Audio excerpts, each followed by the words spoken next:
여러분, 혹시 길에서 마주치는 노숙자를 본 적이 있으신가요? 아마 대부분은 고개를 돌리거나 못 본 척 지나치셨을 겁니다. 하지만 오늘 들려드릴 이야기의 주인공은 조금 다릅니다. 그의 이름은 김영감, 아니 정확히는 김철수라고 불렸던 남자입니다. 도시 변두리의 낡은 다리 밑 차가운 콘크리트 바닥에 앉아있는 한 노인이 있었습니다. 덥수룩한 흰 수염과 기름때가 묻은 낡은 군복상에 그리고 곳곳이 해진 바지 차림새는 그를 그저 평범한 노숙자로 보이게 했습니다. 사람들은 그의 앞을 지나가면서도 마치 투명인간을 보듯 시선을 피했고 어떤 이들은 노골적으로 인상을 찌푸리며 빠른 걸음으로 그를 피해갔습니다. 하지만 그의 눈빛만큼은 달랐습니다. 세월에 시달린 얼굴과 초라한 행색과는 대조적으로 그의 눈동자에는 여전히 예리함과 깊은 지혜가 서려 있었습니다. 마치 모든 것을 꿰뚫어 보는 듯한 그 시선은 평범한 노숙자의 것이 아니었습니다. 밤이 깊어가자 김영감은 주머니에서 낡은 회중시계를 꺼내 들었습니다. 그의 거칠고 상처투성이인 손가락이 시계의 표면을 조심스럽게 쓰다듬었습니다. 시계 뚜껑을 열자 희미한 달빛이 시계 바늘을 비췄고 그는 무언가를 중얼거리기 시작했습니다. 알파 브라보 찰리. 아직도 기억하고 있구나. 그의 입에서 나온 것은 이상한 암호 같은 말들이었습니다. 지나가는 사람들은 그를 정신이 온전하지 않은 노인 정도로 여겼지만 만약 누군가 그 암호의 의미를 안다면 깜짝 놀랄 것입니다. 그것은 20여 년 전 대한민국 안보를 지켰던 극비 작전의 코드명들이었으니까요. 김영감은 시계를 다시 주머니에 넣고 하늘을 올려다봤습니다. 별들이 희미하게 반짝이는 밤하늘을 바라보며 그는 깊은 한숨을 내쉬었습니다. 한때 국가의 운명을 좌우했던 그 손들이 이제는 차가운 바람에 떨리고 있었습니다. 이제 모든 게 끝났어. 그의 목소리에는 체념과 함께 오랜 세월 쌓인 피로가 묻어 있었습니다. 그러나 그는 아직 몰랐습니다. 내일 그를 찾아올 운명의 만남을, 그리고 다시 한번 깨어날 그의 진면목을 말입니다. 세상이 그를 잊었다고 해서 그의 가치까지 사라진 것은 아니었으니까요. 다음 날 새벽, 김영감은 갑작스러운 극심한 가슴 통증에 눈을 떴습니다. 숨을 쉴 때마다 가슴 한복판을 송곳으로 찌르는 듯한 고통이 몰려왔고 식은땀이 등줄기를 타고 흘러내렸습니다. 그는 떨리는 손으로 가슴을 움켜쥐고 일어섰습니다. 이런, 설마 심장이. 평생을 강인하게 살아온 그였지만 나이 앞에서는 어쩔 수 없었습니다. 비틀거리는 걸음으로 그는 시내 중심가에 있는 대형 병원을 향해 걸어갔습니다. 한 걸음 한 걸음이 천근만근 무겁게 느껴졌지만 그는 꾸역꾸역 병원 입구에 도착했습니다. 휘황찬란한 병원 로비에 발을 들여놓는 순간 김영감은 자신의 초라한 모습이 더욱 부각됨을 느꼈습니다. 대리석 바닥에 반사된 형광등 불빛, 깔끔한 유니폼을 입은 직원들, 그리고 정갈한 옷차림의 환자들 사이에서 그의 모습은 마치 다른 세계에서 온 듯 이질적이었습니다. 원무과에 도착한 김영감은 접수창구 앞에 섰습니다. 그때 창구 너머로 한 남자가 그를 훑어보더니 노골적으로 인상을 찌푸렸습니다. 박 과장이었습니다. 그는 고급 정장을 차려입고 금태 안경을 쓴 채 마치 더러운 것을 보는 듯한 표정으로 김영감을 바라봤습니다. 여기 뭐하러 온 거예요? 박 과장의 말투에는 노골적인 경멸이 담겨 있었습니다. 김영감은 가슴을 움켜쥔 채 힘겹게 대답했습니다. 가슴이 너무 아파서 진료를 받고 싶은데요. 보험증은요? 신분증은요? 그리고 진료비는 어떻게 하실 건가요? 김 비서가 콧대 높은 목소리로 연달아 질문을 던졌습니다. 김영감이 주머니를 뒤지며 낡은 신분증을 꺼내자 박 과장은 그것을 집게로 집어 올리듯 받아들었습니다. 김철수. 주소지가 불분명하네요. 그리고 이 상태로는. 박 과장은 김영감의 모습을 위아래로 훑어보며 혀를 찼습니다. 그의 시선은 김영감의 기름때 묻은 옷, 더러워진 손톱, 그리고 며칠째 씻지 못한 듯한 얼굴에 머물렀습니다. 저희 병원은 품격 있는 의료 서비스를 제공하는 곳입니다. 다른 환자분들께 불쾌감을 줄 수 있어서요. 제발. 정말 아픕니다. 조금만 봐주세요. 김영감의 간절한 목소리에도 박 과장은 냉정했습니다. 오히려 그는 보안 요원을 불러 김영감을 밖으로 내보내라고 지시했습니다. 이런 분들을 위한 병원이 따로 있을 겁니다. 여기서는 진료가 어려우니 양해 부탁드려요. 김영감은 보안 요원들에게 이끌려 병원 밖으로 나왔습니다. 하늘에서는 차가운 빗방울이 떨어지기 시작했고 그의 어깨는 무너진 듯 축 처져 있었습니다. 병원 유리문 너머로 보이는 박 과장과 김 비서의 비웃는 듯한 표정이 그의 가슴을 더욱 쓰라리게 했습니다. 그 순간 김영감의 눈빛이 변했습니다. 오랫동안 잠들어 있던 무언가가 그의 내면에서 꿈틀거리기 시작했습니다. 수십 년간 잊고 지냈던 자존심과 분노가 천천히 고개를 들었습니다. 감히. 그의 입에서 흘러나온 한마디에는 평범한 노숙자의 것이 아닌 한때 적들을 두려움에 떨게 했던 맹수의 기운이 스며 있었습니다. 그 다음 날 이른 아침 김영감이 낡은 골목 한 구석에서 몸을 웅크리고 있을 때였습니다. 갑자기 또렷한 군화 소리가 골목 입구에서 들려왔습니다. 두 명의 인물이 그를 향해 걸어오고 있었는데 그들의 걸음걸이는 일반인의 것과는 확연히 달랐습니다. 정확하고 절도 있는 보폭, 곧게 편 어깨, 그리고 주변을 예리하게 관찰하는 시선까지. 김철수 대령님이시죠? 앞서 걷던 여성이 김영감 앞에 서서 정중하게 인사했습니다. 그녀는 이소령, 이수진, 국군정보사령부 소속의 엘리트 장교였습니다. 그녀의 또렷한 군복과 당당한 자세는 김영감의 초라한 모습과 극명한 대조를 이뤘습니다. 김영감은 처음에는 경계심을 드러냈습니다. 하지만 이소령이 그의 과거 이름을 정확히 부르자 그의 눈빛이 순간적으로 예리하게 변했습니다. 김철수 대령. 그 이름을 부르는 사람이 아직 있다니. 대령님, 저는 국군정보사령부 이수진 소령입니다. 그리고 이분은 최민준 팀장님이시고요. 이소령은 공손하게 자신을 소개한 후 김영감에게 한 장의 사진을 건넸습니다. 그것은 20여 년 전 젊은 시절에 김철수 대령이 군복을 입고 브리핑을 하는 모습이었습니다. 1988년 베이징 올림픽 테러 위협 저지 작전을 기억하시나요? 그 말에 김영감의 표정이 급변했습니다. 오랫동안 잠들어 있던 기억들이 물밀듯이 밀려들었습니다. 그의 흐릿했던 눈빛이 점점 날카로워지며 과거의 카리스마가 서서히 되살아나기 시작했습니다. 그 작전을 어떻게 알고? 대령님의 정보 분석과 예측 덕분에 대한민국은 최악의 테러를 막을 수 있었습니다. 하지만 그 공로는 기밀로 분류되어 세상에 알려지지 않았죠. 이소령의 말에 김영감은 쓴웃음을 지었습니다. 국가를 위해 평생을 바쳤지만 결국 아무도 기억하지 않는 존재가 된 자신의 처지가 새삼 서글펐습니다. 그런데 왜 이제 와서 날 찾는 거지? 국가 안보를 위협하는 새로운 위기가 발생했습니다.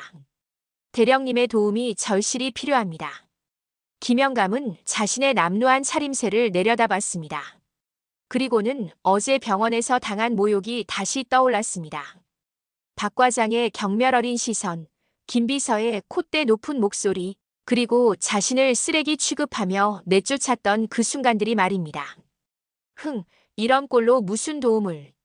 외모는 중요하지 않습니다. 중요한 건 여기에요.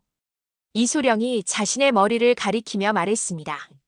그녀의 진심 어린 눈빛에서 김영감은 오랫동안 느끼지 못했던 존경과 신뢰를 읽을 수 있었습니다. 그 순간 김영감의 마음속에서 두 가지 감정이 충돌했습니다. 하나는 조용히 여생을 보내고 싶다는 피로감이었고 다른 하나는 어제의 굴욕에 대한 분노와 복수심이었습니다. 좋다. 하지만 조건이 있어. 김영감의 목소리에는 이전과는 다른 결연함이 담겨 있었습니다. 노숙자가 아닌 한때 국가의 운명을 쥐고 흔들었던 전략가의 면모가 서서히 드러나기 시작했습니다. 이소령의 지원을 받아 김영감은 임시작전본부로 사용할 수 있는 조용한 공간으로 이동했습니다. 낡은 테이블 위에 펼쳐진 것은 병원과 박 과장에 대한 각종 자료들이었습니다. 이소령이 미리 수집해온 기본 정보들이었죠. 이것부터 보시죠. 김영감은 자료들을 하나씩 살펴보기 시작했습니다. 그의 손가락이 문서 위를 훑어가는 모습은 마치 바이올리니스트가 현을 어루만지는 것 같았습니다. 오랫동안 잠들어 있던 그의 분석 능력이 서서히 깨어나고 있었습니다. 박성철, 원무과 과장, 근무기간 15년. 흥미롭군. 김영감의 눈빛이 점점 날카로워졌습니다. 그는 단순한 인사기록만으로도 박 과장의 성격과 약점을 파악해내기 시작했습니다. 이 사람 승진 욕심이 강하고 권위적이야. 그런데 여기 보라고. 최근 2년간 휴가 사용 패턴이 이상해. 이소령은 김영감의 분석 능력에 감탄했습니다. 그가 지적한 부분들은 일반인이라면 절대 눈치채지 못할 미묘한 패턴들이었습니다. 계속해보죠. 김영감은 병원 내부 구조도 직원 명단, 그리고 최근 환자 불만 사항들까지 꼼꼼히 살펴봤습니다. 그의 머릿속에서는 거대한 퍼즐의 조각들이 맞춰지기 시작했습니다. 그때 갑자기 김영감의 시선이 한 점에 고정됐습니다. 그의 눈앞에 20여 년 전의 기억이 물밀듯이 밀려들었습니다. 1988년 5월 국군정보사령부 지하작전실. 대령님, 베이징 경유 K27편에 대한 추가 첩보가 들어왔습니다. 젊은 시절의 김철수 대령은 담배 연기가 자욱한 지하작전실에서 벽 전체를 뒤덮은 대형 스크린들을 응시하고 있었습니다. 화면에는 수십 개의 암호화된 메시지들과 복잡한 분석 자료들이 실시간으로 업데이트되고 있었습니다. 북한 공작원들의 마지막 교신이 어젯밤 2시 37분에 포착됐습니다. 하지만 암호가 너무 복잡해서 잠깐. 김철수 대령이 갑자기 손을 들어 올렸습니다. 그의 눈빛이 번개처럼 날카로워졌습니다. 다른 분석관들이 놓쳤던 미묘한 패턴을 발견한 것입니다. 이 숫자들. 이건 단순한 시간 코드가 아니야. 좌표다. 그는 빠른 손놀림으로 계산기를 두드리기 시작했습니다. 머릿속에서는 수십 가지 가능성들이 동시에 계산되고 있었습니다. 베이징 서우두 공항 터미널 2 동쪽 화장실. 바로 여기야. 작전실이 순간 조용해졌습니다. 모든 사람들의 시선이 김철수 대령에게 집중됐습니다. 대령님, 확신하십니까? 만약 틀리면. 틀리지 않았어. 이 패턴을 봐. 그들이 사용하는 암호 체계는 내가 지난 3년간 연구해온 그것과 일치해. 그들은 공항 화장실에 폭발물을 설치할 계획이야. 김철수 대령의 목소리에는 확신이 가득했습니다. 하지만 상부의 반응은 냉담했습니다. 김 대령, 너무 성급한 것 아닌가? 이런 추측만으로 국제적 사건을 일으킬 수는. 추측이 아닙니다. 김철수 대령이 책상을 탁 치며 일어섰습니다. 그의 눈에는 타오르는 신념이 있었습니다. 보십시오. 첫 번째 교신에서 그들은 꽃이 피는 시간이라고 했습니다. 이는 폭발 시점을 의미해요. 두 번째 교신에서는 새가 둥지로 돌아간다. 이는 대상 인물이 항공기에 탑승한다는 뜻입니다. 그리고 세 번째. 그는 화면을 가리키며 빠르게 설명했습니다. 물이 동쪽으로 흐른다. 동쪽 화장실이 바로 그 지점입니다. 모든 퍼즐이 맞아떨어져요. 시계는 이미 밤 11시를 가리키고 있었습니다. 항공편 출발까지 불과 3시간 남은 상황에서 모든 것은 김철수 대령의 분석에 달려 있었습니다. 내 경력을 걸겠습니다. 지금 당장 베이징 공항 당국에 연락해서 해당 구역을 봉쇄해야 합니다. 작전실에는 긴장감이 팽팽하게 흘렀습니다. 만약 그의 분석이 틀렸다면 국제적 망신을 당할 상황이었습니다. 하지만 만약 맞다면. 좋다. 김 대령의 분석을 믿어보자. 작전실장의 결단이 내려졌습니다. 김철수 대령은 즉시 베이징 주재대사관을 통해 중국 당국과 긴급 연락을 취했습니다. 베이징 서우두 공항 새벽 2시 15분. 중국 공안 당국의 폭발물 처리반이 해당 화장실에 진입했습니다. 김철수 대령은 서울에서 무전을 통해 상황을 실시간으로 지켜보고 있었습니다. 발견했습니다. 정확히 예측하신 위치의 폭발물이. 무전기에서 들려온 중국 요원의 목소리에 작전실은 환호성으로 가득했습니다. 하지만 김철수 대령의 표정은 여전히 심각했습니다. 아직 끝나지 않았어요. 실행범들을 잡아야 합니다. 그의 분석은 계속됐습니다. 폭발물의 설치 방식, 사용된 재료, 그리고 기폭 장치의 특성까지. 모든 것을 통해 그는 범인들의 정확한 위치까지 예측해냈습니다. 터미널 3층 면세점 구역에 2명, 출국장 대기실에 1명이 더 있을 겁니다. 지금 당장 체포해야 해요. 새벽 4시 마침내 모든 테러범들이 검거됐습니다. 김철수 대령의 완벽한 분석 덕분에 수백 명의 생명을 구할 수 있었습니다. 하지만 그 순간 김철수 대령의 얼굴에는 기쁨보다는 깊은 피로가 스며 있었습니다. 성공의 환호 속에서도 그의 눈빛은 어딘가 공허했습니다. 마치 이 모든 승리가 무의미하다는 듯. 바로 이거야. 플래시백에서 깨어난 김영감이 외쳤습니다. 그는 이소령이 가져온 노트북을 당겨서는 빠른 손놀림으로 키보드를 두드리기 시작했습니다. 병원 내부 시스템의 허점을 찾을 거야. 그리고 박 과장의 숨겨진 비리도 말이지. 김영감의 손가락이 키보드 위에서 춤추듯 움직였습니다. 그는 공개된 정보들 사이의 연관성을 찾아내고 일반인이라면 결코 발견할 수 없는 의심스러운 패턴들을 하나씩 드러내기 시작했습니다. 이소령, 이 병원 물품 구매 내역 좀 더 자세히 구해올 수 있어. 물론입니다. 어떤 부분을 중점적으로 봐야 할까요? 의료기기 구매 과정에서 특정 업체와의 거래 빈도를 확인해봐. 그리고 박 과장이 관여한 계약들의 패턴도. 김영감의 눈에는 다시 한번 예전의 날카로움이 돌아왔습니다. 그는 이제 단순한 복수가 아닌 병원 시스템 전체를 개혁할 수 있는 완벽한 계획을 세우고 있었습니다. 어제의 굴욕은 그에게 마지막 동기를 제공했을 뿐 진짜 목표는 훨씬 큰 곳에 있었습니다. 자, 이제 본격적으로 시작해볼까? 그의 입가에 스친 미소는 먹잇감을 발견한 맹수의 것과 같았습니다.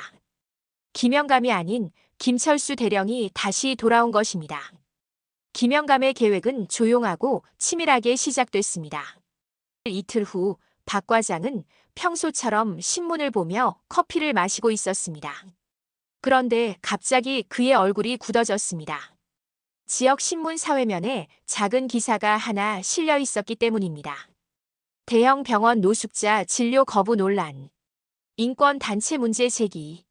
기사는 익명의 제보자가 제공한 것으로 특정 병원에서 경제적 능력이 부족한 환자를 차별 대우했다는 내용이었습니다.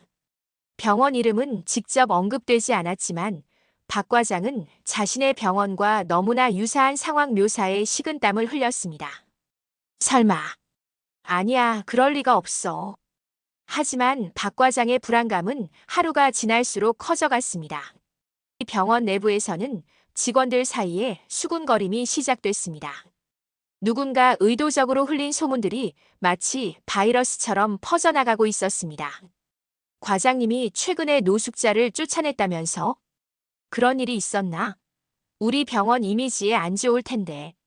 요즘 의료 진료 차별 문제로 난리인데 괜찮을까? 김영감은 병원에서 멀지 않은 카페에서 이 모든 상황을 지켜보고 있었습니다. 그는 이소령이 제공한 소형 무전기를 통해 병원 내부 상황을 실시간으로 파악하고 있었습니다. 첫 번째 단계 성공이야.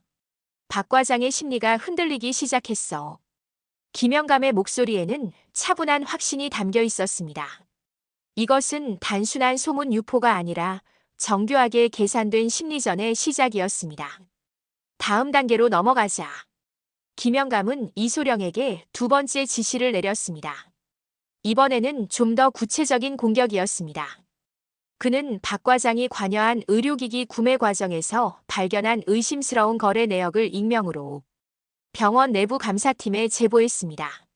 며칠 후 박 과장은 감사팀으로부터 호출을 받았습니다. 평소 같았으면 대수롭지 않게 여겼을 일이지만 이미 신경이 예민해진 상태에서 받은 호출은 그를 극도로 불안하게 만들었습니다. 박 과장님, 최근 일부 의료기기 구매 과정에서 절차상 문제가 있었다는 제보가 들어왔는데요. 감사팀장의 말에 박 과장의 얼굴이 창백해졌습니다. 사실 그가 특정 업체와 유착하여 리베이트를 받은 것은 사실이었지만 그동안 완벽하게 숨겨왔다고 생각했습니다. 그게 무슨 말씀이신지. 아직 확실한 건 아니니까 걱정하지 마세요. 그냥 확인차 여쭤보는 거예요. 하지만 박 과장의 마음은 이미 급속도로 불안해지고 있었습니다. 그는 자신을 향한 시선들이 모두 의심스럽게 느껴지기 시작했습니다. 김영감은 이 모든 과정을 정확히 예측하고 있었습니다. 그는 박 과장의 성격과 심리를 완벽하게 분석한 후 그가 가장 취약한 부분을 정확히 공략하고 있었습니다.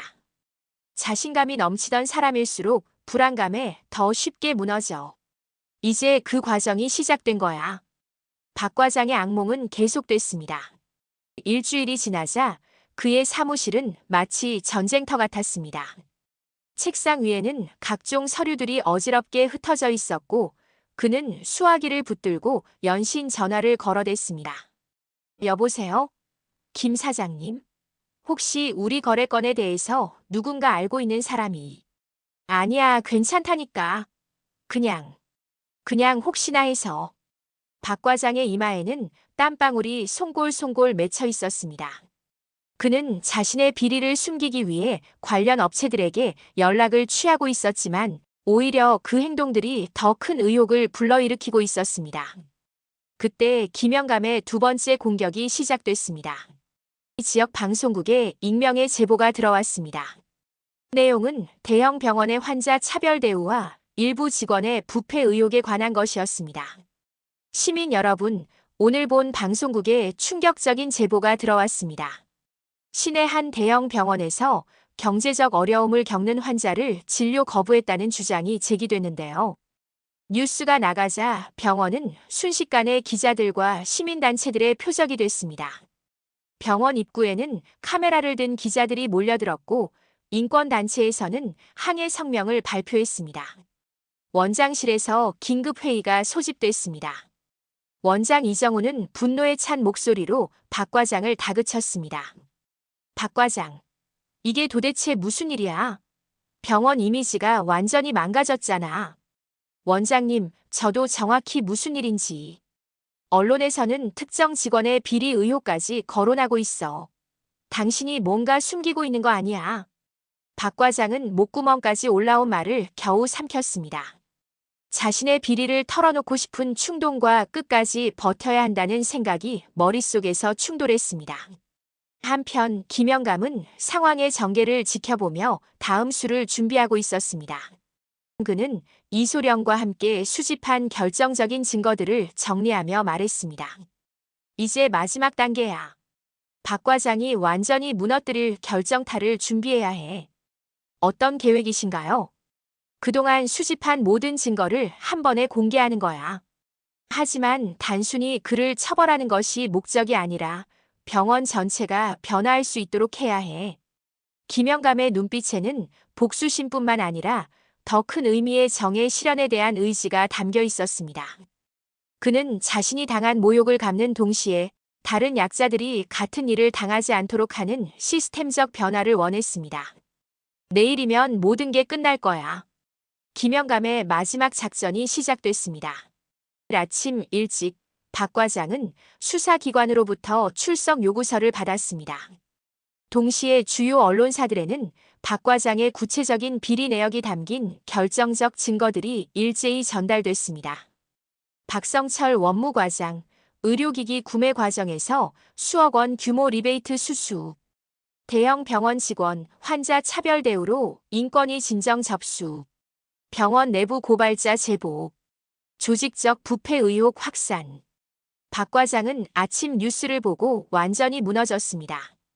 자신의 모든 비리가 낱낱이 공개된 것은 물론 노숙자를 쫓아낸 일까지 녹취록과 함께 보도됐습니다. 어떻게 이런 일이? 그의 손은 부들부들 떨렸고 얼굴은 종이처럼 하얗게 질렸습니다. 평생 자신이 쌓아온 모든 것이 하루아침에 무너지는 순간이었습니다. 병원에서는 임시 이사회가 소집됐습니다. 원장을 비롯한 병원 임원들은 사태의 심각성을 깨닫고 긴급 대책 회의를 진행했습니다. 박 과장은 즉시 해임하고 관련된 모든 거래는 전면 재조사해야 합니다. 병원 이미지 회복을 위해서는 전면적인 시스템 개선이 필요해요. 환자 중심의 의료 서비스로 완전히 바뀌어야 합니다. 박 과장은 결국 모든 혐의를 자백할 수밖에 없었습니다. 그는 수사기관에서 자신의 비리를 모두 털어놓으며 김영감에게 했던 모욕적인 행동에 대해서도 깊이 사과했습니다. 제가 너무 오만했습니다. 사람을 겉모습만으로 판단하고 약자를 무시한 것은 용서받을 수 없는 일입니다. 그의 목소리에는 진심 어린 후회와 참회가 담겨 있었습니다. 하지만 이미 돌이킬 수 없는 일이었습니다. 김영감은 멀리서 경찰차가 병원에 도착하는 모습을 지켜봤습니다. 박 과장이 수갑을 찬 채 경찰차에 오르는 장면을 보며 그는 복잡한 감정을 느꼈습니다. 복수는 달성했지만 그 과정에서 한 사람의 인생이 완전히 무너지는 것을 목격하는 것은 쉽지 않았습니다. 이소령, 정말 고마웠어. 저야말로 대령님 덕분에 많은 것을 배웠습니다. 진정한 정의가 무엇인지. 김영감은 고개를 끄덕이며 천천히 그 자리를 떠났습니다. 그의 복수는 끝났지만 더 중요한 것은 앞으로 그 병원이 어떻게 변화할지였습니다. 한 달 후 김영감은 다시 도시의 한 구석에서 조용한 일상을 보내고 있었습니다. 하지만 그의 모습에는 이전과 다른 평안함이 있었습니다. 더 이상 과거에 얽매이지 않는 자유로운 영혼의 모습이었습니다. 공원 벤치에 앉아 신문을 읽던 그는 한 기사를 발견하고 미소를 지었습니다. 병원 환자 중심 의료 서비스로 완전 개편. 경제적 어려움 겪는 환자를 위한 특별 진료실 개설. 기사에 따르면 그 병원은 박 과장 사건 이후 완전히 달라졌습니다. 새로 부임한 원무 과장은 환자의 경제적 상황과 관계없이 모든 이들을 동등하게 대우한다는 원칙을 세웠고 병원 전체가 진정한 의료 서비스의 의미를 되찾았습니다. 그때 익숙한 발걸음 소리가 들렸습니다. 이소령 이수진이 그를 찾아온 것입니다. 그녀는 김영감에게 정중하게 인사하며 감사의 마음을 전했습니다. 대령님, 보고 드릴 일이 있습니다. 김영감은 그녀의 진지한 표정을 보고 무엇을 말하려는지 짐작했습니다. 그 일 말인가? 네, 대령님께서 분석해 주신 자료 덕분에 성공적으로 마무리됐습니다. 북한 해킹 조직의 금융망 침투 시도를 완전히 차단했고 배후 세력들까지 모두 색출해냈습니다. 이소령의 목소리에는 깊은 감사와 존경이 담겨 있었습니다. 김영감이 병원 복수를 계획하는 동안에도 그는 이소령이 요청했던 사이버 테러 위협 분석을 병행해서 완수해낸 것이었습니다. 역시 대령님의 예측대로였습니다. 그들이 추석 연휴를 노려 대규모 금융 전산망을 마비시키려 했던 계획이 정확히 들어맞았어요. 그렇다면 다행이군. 김영감은 담담하게 답했습니다. 마치 당연한 결과라는 듯이 말입니다. 대령님, 정말 놀라웠습니다. 20여 년의 공백에도 불구하고 사이버 테러 패턴까지 완벽하게 분석해내시다니. 과찬이야. 사실 상부에서도 대령님께 정식으로 복귀를 제안하고 싶어 합니다. 물론 지금과 같은 비공식적인 형태가 아니라 정식 고문이나 자문 역할로 말이죠. 이소령의 눈빛에는 간절함이 담겨 있었습니다. 김영감 같은 인재를 다시 놓치고 싶지 않다는 마음이 역력했습니다. 국가를 위해서라면 얼마든지 지원하겠습니다. 대령님만 원하신다면. 하지만 김영감은 고개를 저었습니다. 그의 얼굴에는 만족스러운 미소가 떠올랐습니다. 고맙지만 내 역할은 여기까지야. 이제는 자네들이 할 차례지. 나는 이미 충분히 했어. 하지만 대령님, 이소령, 진정한 리더십이 무엇인지 아나? 김영감이 잔잔한 미소를 지으며 물었습니다. 그것은 자신이 모든 일을 처리하는 것이 아니라 다음 세대가 더 나은 일을 할 수 있도록 길을 열어주는 거야. 자네는 이미 충분히 유능해. 이제는 자네가 다른 이들에게 그 길을 보여줄 차례지. 이소령은 김영감의 말에 깊이 고개를 끄덕였습니다. 그녀는 마지막으로 정중한 경례를 올리고 그 자리를 떠났습니다. 김영감은 그녀의 뒷모습을 바라보며 흐뭇해했습니다. 이소령은 마지막으로 경례를 올리고 그 자리를 떠났습니다. 김영감은 그녀의 뒷모습을 바라보며 흐뭇해했습니다. 진정한 리더십이란 자신이 모든 일을 처리하는 것이 아니라 다음 세대가 더 나은 일을 할 수 있도록 길을 열어주는 것임을 알고 있었기 때문입니다. 저녁이 되자 김영감은 그 병원 앞을 지나갔습니다. 병원 입구에는 모든 환자를 가족처럼 보살피겠습니다라는 새로운 현수막이 걸려 있었고 의료진들이 환자들을 정성스럽게 돌보는 모습이 유리창 너머로 보였습니다. 그는 주머니에서 낡은 회중시계를 꺼내 들었습니다. 시계 바늘이 가리키는 시간은 오후 6시 정각. 새로운 하루가 끝나고 또 다른 새로운 하루가 시작될 시간이었습니다. 이제 정말 모든 게 끝났구나. 김영감은 시계를 다시 주머니에 넣고 천천히 걸음을 옮겼습니다. 그의 뒷모습은 더 이상 패배한 노인의 것이 아니었습니다. 자신의 마지막 임무를 완수하고 평안을 되찾은 진정한 영웅의 모습이었습니다. 도시의 불빛들이 하나둘 켜지기 시작하는 저녁, 김영감의 이야기는 조용히 막을 내렸습니다. 하지만 그가 만들어낸 변화는 영원히 남아 수많은 사람들의 삶을 더 나아지게 할 것입니다. 때로는 가장 보잘것없어 보이는 사람이 세상을 바꾸는 가장 큰 힘을 가지고 있다는 것을, 그리고 진정한 영웅은 화려한 찬사 없이도 묵묵히 자신의 역할을 다하는 사람이라는 것을 보여주며 말입니다. 세상은 김영감을 다시 잊을지도 모릅니다. 하지만 그가 남긴 발자취는 영원히 기억될 것입니다. 정의는 결코 죽지 않는다는 것을, 그리고 한 사람의 용기가 얼마나 많은 것을 바꿀 수 있는지를 증명하면서 말이죠.